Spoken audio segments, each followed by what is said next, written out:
además tenemos que pensar conjuntamente que cualquier solución a los problemas pasa necesariamente por un diálogo multilateral.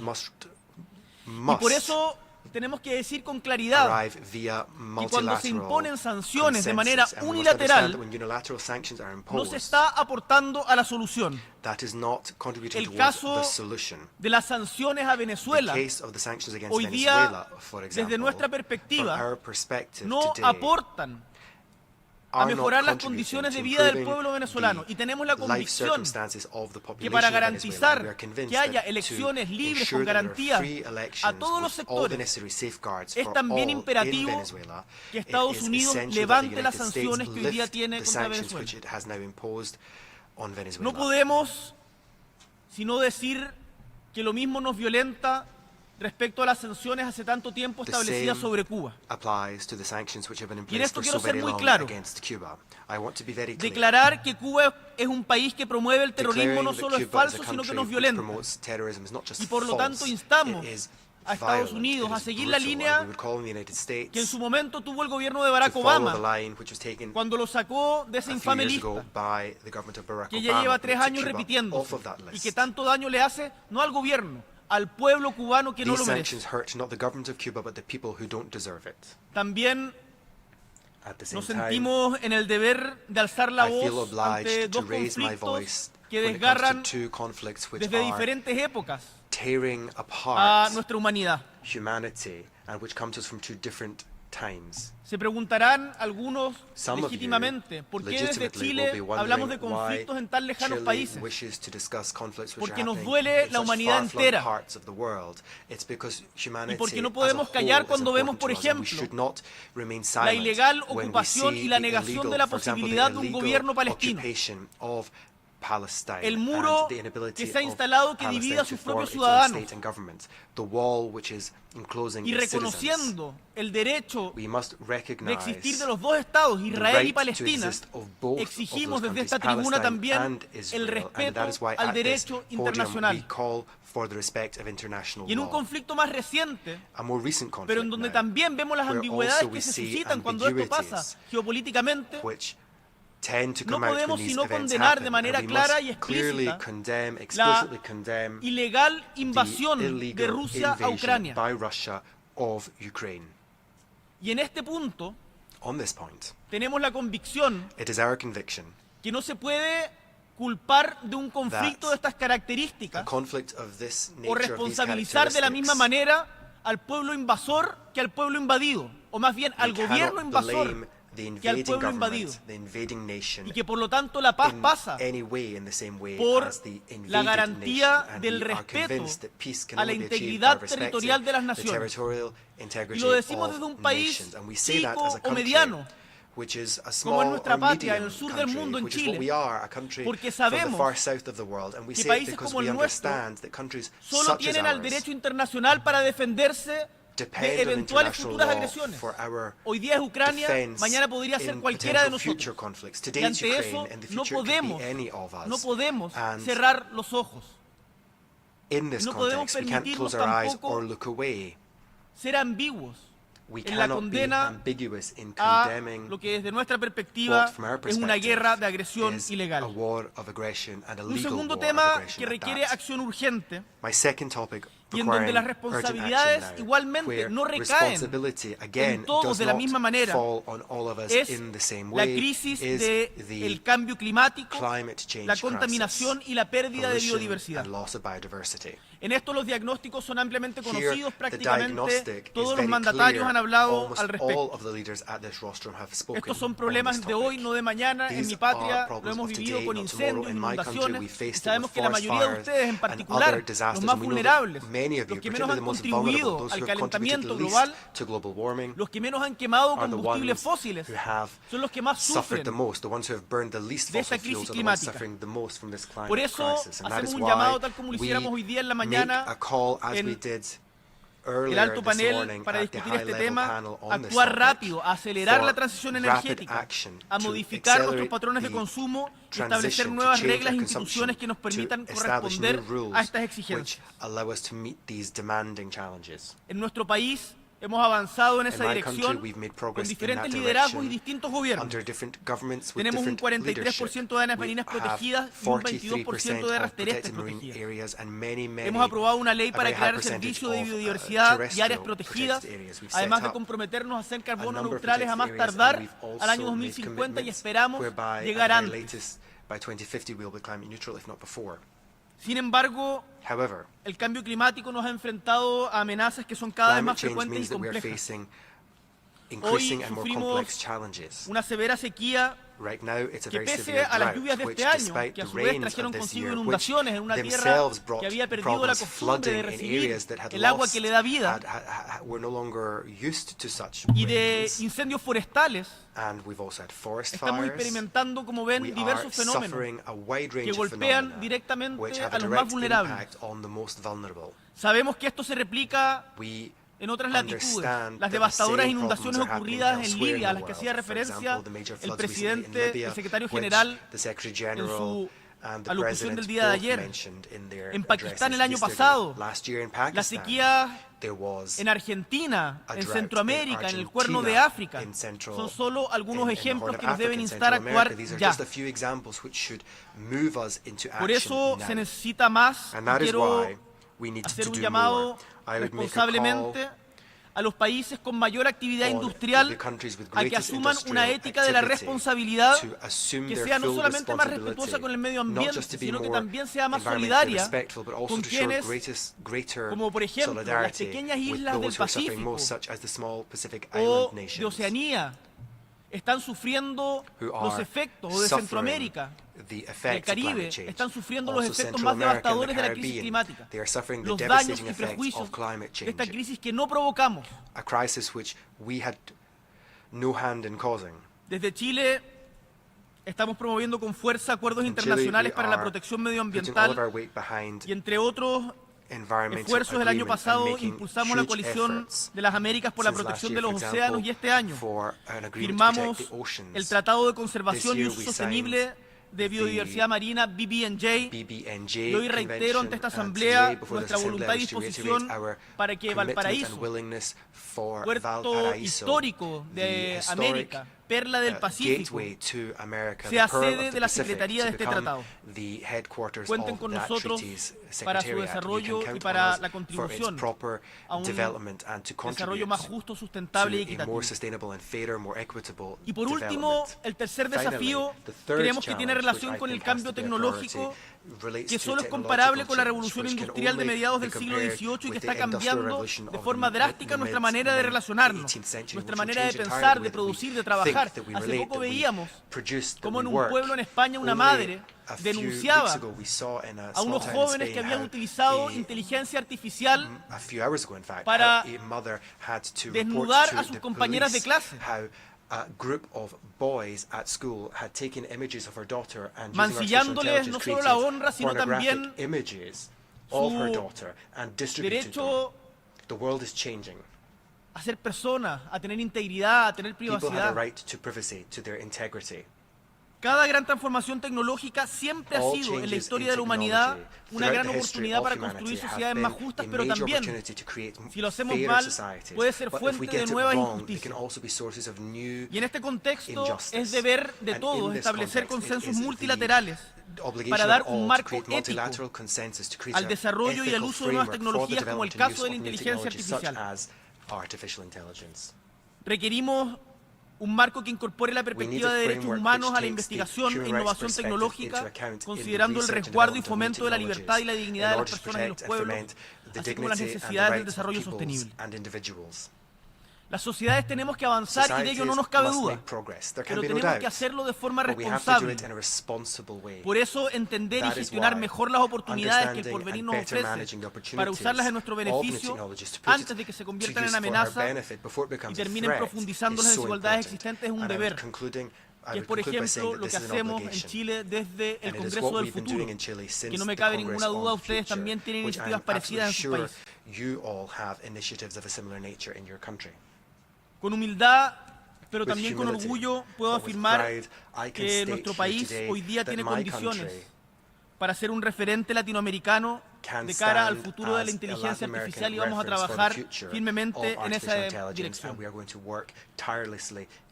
Democracia es memoria y futuro. Y es por ello que queremos que el desarrollo tecnológico sea una herramienta de unión y no de división, que promueva el empoderamiento en conjunto de la sociedad, que enfrente el fenómeno de la desinformación, que apoye sobre todo a los sectores más vulnerables y que no signifique una profundización de las inequidades ya existentes, tanto a nivel global como al interior de nuestros países. Termino diciendo que los desafíos que enfrentamos requieren de soluciones audaces y colectivas, porque ninguno de nosotros, ni siquiera el país más poderoso, puede enfrentar estos desafíos por sí solo. Los fenómenos migratorios, la crisis climática, las pandemias no tienen fronteras ni banderas. Nos afectan a todos los países del mundo. Y por eso este foro, esta asamblea, tiene que estar a la altura de ese desafío. Y hagamos valer, si somos más, las palabras y la petición que nos hiciera el día de ayer el secretario general Antonio Guterres respecto a la necesidad de reformar la gobernanza mundial, tanto en sus aspectos político como financiero. ¿Es reforma o es barbarie? Nosotros estamos por la reforma y le decimos al señor secretario general que cuenta con nuestro apoyo para reformar no solo el Consejo de Seguridad, sino también las organizaciones financieras nacidas después del consenso de Bretton Woods. Insisto, democracia es memoria y futuro, y en este camino hacia un mundo mejor, el rol de esta Asamblea General es decisivo. Por eso, y porque hemos aprendido de nuestro pasado, y como representante de las nuevas generaciones, soy optimista respecto a lo que está por venir.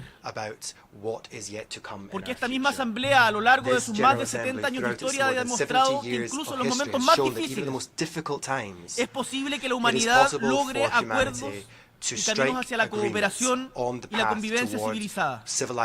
Siempre, estimados y estimadas, podrán contar con Chile para promover y defender los derechos humanos, el multilateralismo, la democracia y construir juntos un desarrollo sostenible y un mundo sin pobreza y más igualdad social. Muchísimas gracias. On behalf of the Assembly, I wish to thank the President of the Republic of Chile for the statement just made, and I request protocol to escort His Excellency.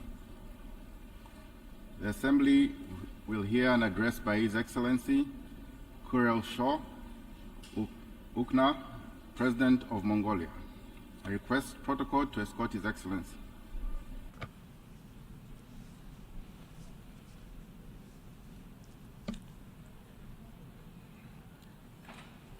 On behalf of the General Assembly, I have the honor to welcome His Excellency Kurel Shaw Ukna, President of the Republic of Mongolia, and to invite him to address the Assembly. Your Excellency. Mr. President, Mr. Secretary General, distinguished delegates, ladies and gentlemen, I wish to convey my heartfelt congratulations to the President of the 78th session of the United Nations General Assembly, Your Excellency Mr. Denis Francis, and wish every success in the work of the session. I'm confident that under your able leadership, the 78th session of the General Assembly will facilitate comprehensive discussions on a range of critical issues facing the world and will present constructive solutions for peace, prosperity, and sustainability. We can not only indulge in peace and harmony, but we can entrust a peaceful and prosperous world to future generations by sincerely yearning for peace, security, and sustainable development, and by devoting efforts and financing vital resources to consolidate the political, economic, environmental, and socio-cultural foundations that sustain the world. Mr. President, despite the world's collective accomplishment in overcoming the threat of the global pandemic, we are still facing a range of challenges stemming from geostrategic and geopolitical tensions, socio-economic crises, тулгарсан хэвээр байна. Нэгдсэн үндэсний байгууллага түүний дүрм олон улсын эрх зүйн тогтолцоон дэлхийн энх тайван аюулгүй байдал олон улсын хамтын ажиллагааг бэхжүүлэхэд чухал үүрэг гүйцэтгэж ирсэн. Өнөөгийн дэлхийн ертөнцийн өмнө тулгараад буй аливаа хүндрэл бэрхшээл, зөрчил мөргөлдөөн, дайн тулаан, үйл итгэлцлийг хамтын хүчээр даван туулахын төлөө дэлхийн улс орнууд улам бүр нэгдэн нэгтарч, итгэлцэл, хүндлэл, нөхөрлөлийг эрхэмлэндээ эдэлж, хүн төрөлхтний эрх санааны хамтын нийгэмлэг болох нэгдсэн үндэсний байгууллагын үүрэг оролцоо, байр суурийг улам бүр бэхжүүлэх явдал чухал байна. Нэгдсэн үндэсний байгууллагын эрхийн нэрийн бичгийн даргын санаачилсан бидний нийтлэг зорилго дэлхийн санаачлалууд түүний дотор саяхан танилцуулсан энх тайвны шинэ хөтөлбөрт олон улсын харилцаанд тулгамдж буй асуудлыг урьдчилан сэргийлэх, дипломат ажиллагааг эрчимжүүлж, олон талт хамтын ажиллагаа, яриа хэлэлцээг сэргийлэх замаар шийдвэрлэхийг уриалсныг Монгол улс талархан дэмжиж байна. Саяхан технологийн хурдтай хөгжил нь дэлхийн нийтийн хөгжил дэвшилт шинэ боломжуудыг нээж байгаа боловч нөгөө талаараа террорист халдлага үүдэх, түүнийг санхүүжүүлэх, мөнгө угаах, үе болноор хүнийг зэвсэг дэлгэрүүлэх зэрэг дэлхийн энх тайван аюулгүй байдал, аюул замдад орчуулдаг гэмт үйлдэлийг ховсгон өөрчилж байгаамаа.